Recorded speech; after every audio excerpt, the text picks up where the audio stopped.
Hi അസ്സലാമു അലൈക്കും, welcome back. എന്തൊക്കെയുണ്ട് വിശേഷം? എല്ലാവർക്കും സുഖം തന്നെയാണെന്ന് വിചാരിക്കുന്നു.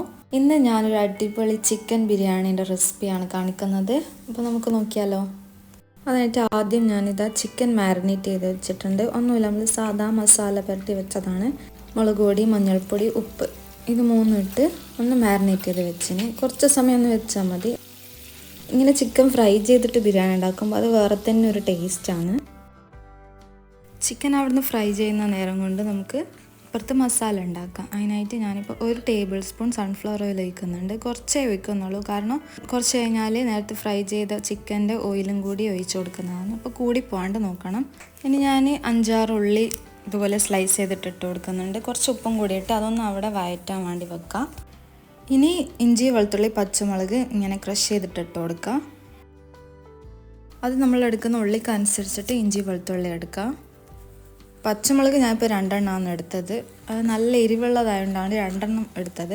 നിങ്ങൾ എരിവില്ലാത്ത പച്ചമുളകാകുമ്പോൾ 3-4 എണ്ണം എല്ലാം എടുക്കാം.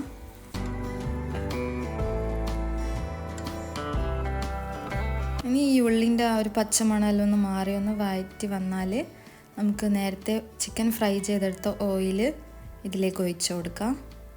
ഈ ഓയിൽ എന്തായാലും ഒഴിക്കണം, ഇത് മസ്റ്റാണ്. ഇത് ഒഴിക്കുമ്പോൾ മസാലക്കൊരു ഫ്ലേവർ കിട്ടാൻ.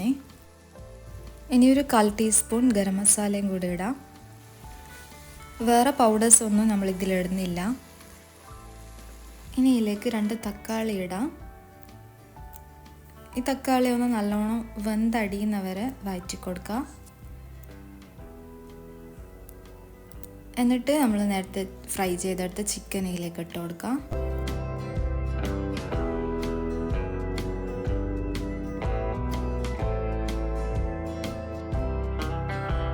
ഇനി ലാസ്റ്റ് കുറച്ച് മല്ലിച്ചപ്പും കൂടി ഇട്ട് കൊടുത്താൽ നമ്മൾ മസാല റെഡിയായി.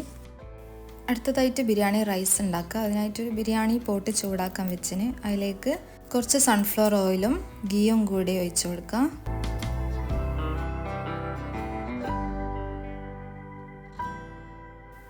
അതിലേക്ക് കുറച്ച് കാഷ്യൂ നട്ട്സും റൈസിൻസും കൂടി ഇട്ട് ഒന്ന് റോസ്റ്റ് ചെയ്തെടുക്കാം.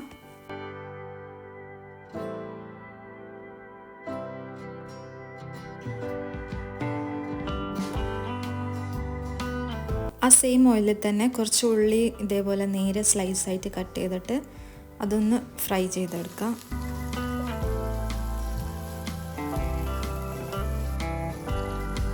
ഇതൊരു ഗോൾഡൻ ബ്രൗൺ കളർ ആകുമ്പോൾ നമുക്ക് കോരിയെടുക്കാം.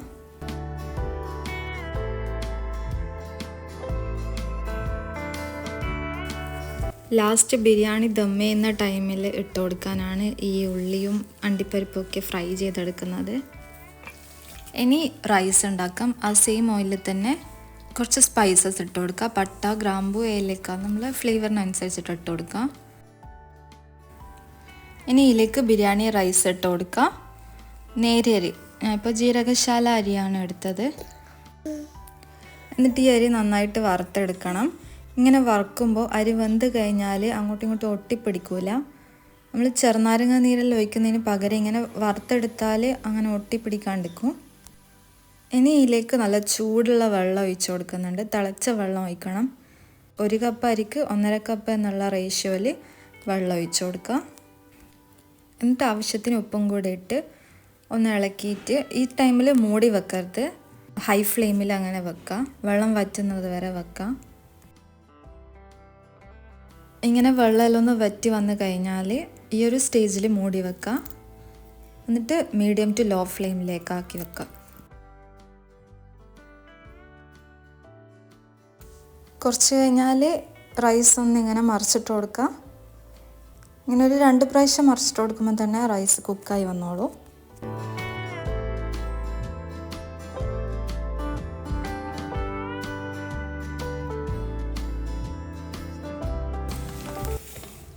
ഇനി ബിരിയാണി ദം ചെയ്യാൻ വെക്കാം. ഇതാണ് ബിരിയാണീൻ്റെ മെയിൻ പാർട്ട്. ഇങ്ങനെ മസാലേൻ്റെ മേലെ ചോറ് വെച്ച് കൊടുക്കുക.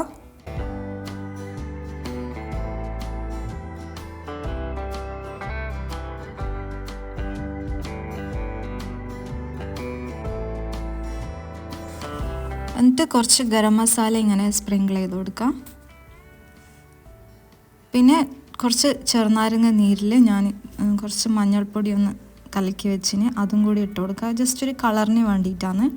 ഇനി നേരത്തെ ഫ്രൈ ചെയ്തെടുത്ത ഉള്ളിയും കാഷ്നട്ട്സും റൈസിൻസും ഒക്കെ ഇട്ട് കൊടുക്കുക. ഞാനിപ്പോൾ 2 ലെയറായിട്ടാണ് ചെയ്യുന്നത്.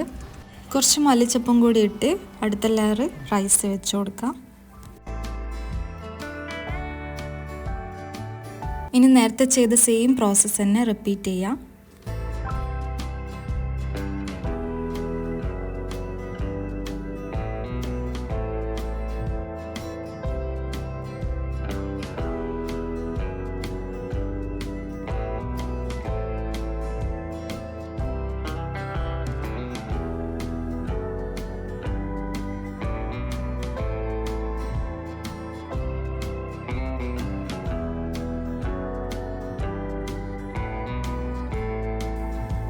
ലാസ്റ്റ് കുറച്ച് ഗീയും കൂടി ഇതിൻ്റെ മുകളിൽ ഇട്ട് കൊടുക്കാം.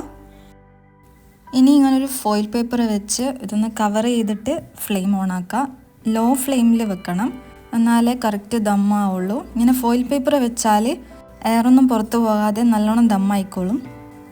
മാക്സിമം ഒരു അരമണിക്കൂറെങ്കിലും വെക്കുക. എത്ര കൂടുതൽ വെക്കുന്നോ അത്രയും ടേസ്റ്റാണ് നമ്മളെ ബിരിയാണിക്ക്. ഈ ദമ്മ് പൊട്ടിക്കുമ്പോഴുള്ള സ്മെല്ല് ഒന്നൊന്നര സ്മെല്ലാണ്.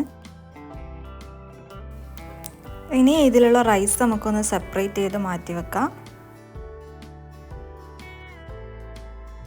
ഏറ്റവും അടിയിലുള്ള മസാല പിടിച്ച റൈസ് കണ്ട അതിലെടുത്ത് നേരത്തെ റൈസിലേക്ക് മിക്സ് ചെയ്യണം. അങ്ങനെ നമ്മൾ സൂപ്പർ ടേസ്റ്റി ആയിട്ടുള്ള ബിരിയാണി റെഡി ആയതിന്.